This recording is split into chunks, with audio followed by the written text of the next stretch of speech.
You ask Tiger to solve. This deals with linear equations with one unknown. The final result is x equals -3/2. Let's solve it step by step. Swap sides.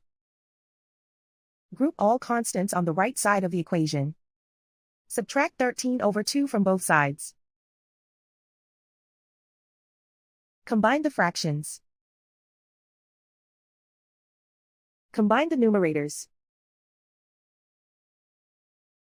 Reduce the zero numerator.